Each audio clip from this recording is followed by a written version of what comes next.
So a very simple answer to the question is don't worry about it too much. I mean, they definitely happen. Synchronicities pop up all the time, and very striking ones that are un dismissible as just pure chance. That happens all the time, but it doesn't really matter. Like the part of us that wants to hold on to that is probably, and you can investigate this yourself, is probably because it wants to understand how that works for some control mechanism.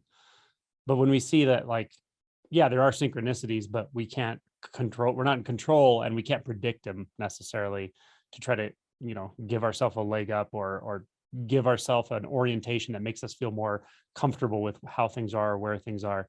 When you realize that that's not going to happen, no matter how much you try, then it's just a matter of, well, when they happen, it's wonderful. It's like a mystical experience. When it happens, great. But if you're trying to get mystical experiences, if you orient your whole practice to it, it'll just become intensely frustrating. Similar to synchronicities, or really anything, any ideal that we place upon practice and realization will be disappointed at some point, and that's fine. We're going to have ideals sometimes we don't even know about, that just feel like some kind of subtle fixation until they drop out, and then in retrospect we realize, oh, I see, I was holding on to that a certain way.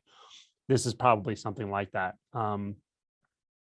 It's fascinating. It really is a fascinating thing. But as far as the realization itself playing out, it's unnecessary to understand how and why they work, is what I would say. But you'll see more and more of it. It just happens that way. It's really interesting.